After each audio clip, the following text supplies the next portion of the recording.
Salut à tous, ravi de vous retrouver sur canalturf.com. Nous allons évoquer le programme dominical de ce 1er novembre. Sachez que l'hippodrome de Paris-Vincennes fait relâche. Celui de Laval assure l'intérim avec une réunion de qualité dont le Quintet, le Grand Prix de Laval qui a réuni des trotteurs de bonne facture. Nous évoquerons donc cette réunion lavalloise avant de nous pencher sur la réunion 3 à Compiègne avec en temps fort le Grand Steeplechase de Compiègne, une épreuve estampillée groupe. Concernant le Quintet, Grand Prix de la ville de Laval, la quatrième course de la Réunion, j'aime beaucoup le 12 Diable de Vauvert, c'est un cheval de qualité, il a toujours eu des moyens. N'oubliez pas que par le passé, il y a 2 ans, il avait pris la 5e place du Critérium des 5 ans, après avoir pris la 2e du Prix Jockey, une épreuve de groupe. Le cheval reste sur une série de bons résultats, il a couru 9 quintets, déjà 2 victoires et 6 places pour lui en pareille société. Lors de ses 5 derniers parcours, il a signé 3 succès et 2 places de 2e. Il a gagné sur le tracé proposé fin mai ici. Il s'annonce redoutable à mon avis, c'est la base de la course, le cheval à battre. On lui posera le 10, Diana Berry, qui sera pieds nus pour cet objectif. Elle a bien fait. C'était sur ce tracé au mois de septembre, où elle se classait 4e d'un groupe 3. Le 11, Jerry Mom est au mieux. Le cheval a retrouvé toutes ses sensations, surtout depuis qu'il a rejoint l'effectif de Luc Rollens, qui était déjà son entraîneur par le passé. Le cheval vient de prouver sa forme en s'imposant à Feur. Il sait finir vite, il est confirmé dans les quintets.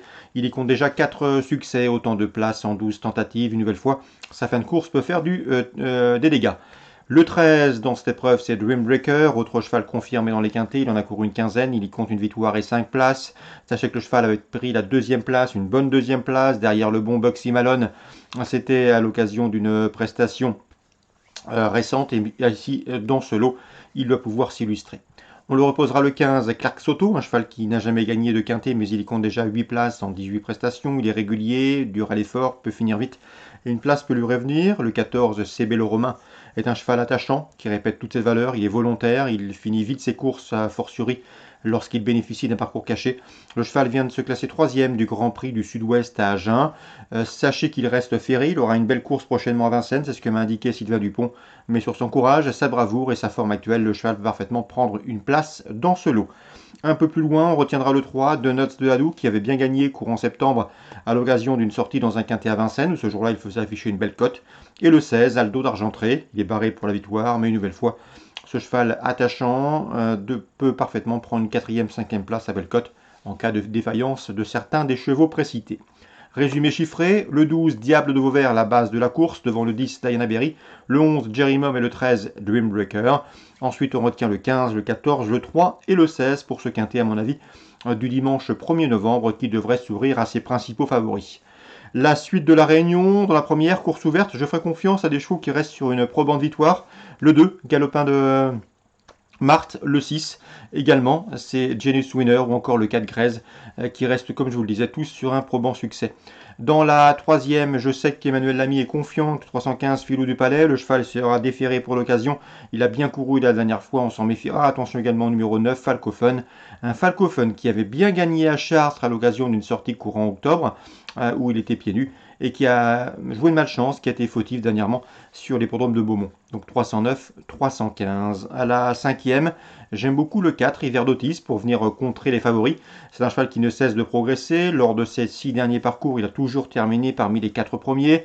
Il a gagné sur ce tracé début octobre. À mon avis, dans ce lot, il peut parfaitement intégrer le podium à une cote intéressante.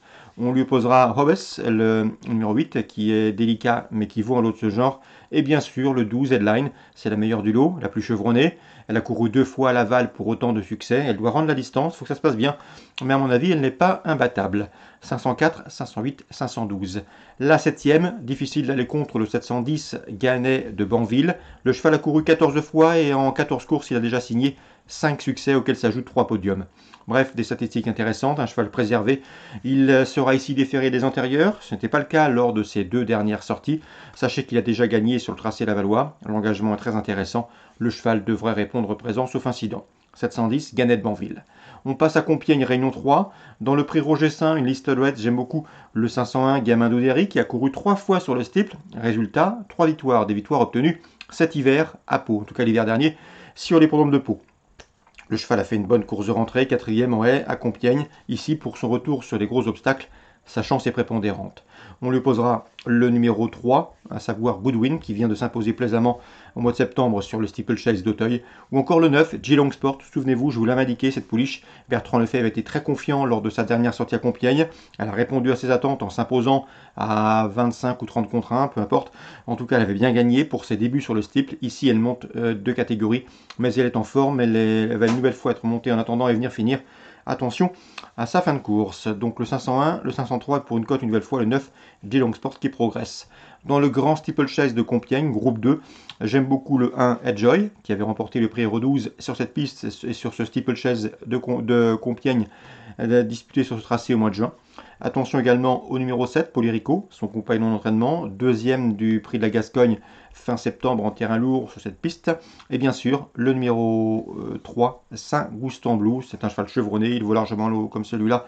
Il est tombé dans le prix de la Gascogne, mais c'est un cheval qui peut animer la course et qui peut les emmener très loin. Donc le 3, Saint-Goustan Blue, priorité, le 1, Enjoy, même chose, et le 7 pour l'Irico. Pour un éventuel podium, l'opposition également avec le 2, Corazones, qui revient sur le steeple avec une belle chance. À mon avis, pour des couplets ou des trios, la victoire devrait se jouer dans l'ordre du programme, le 1, le 2, le 3, le 7, dans la 7e, le grand steeplechase de Compiègne. Voilà pour les infos de ce dimanche 1er novembre. Rendez-vous très bientôt sur canalturf.com pour une nouvelle émission.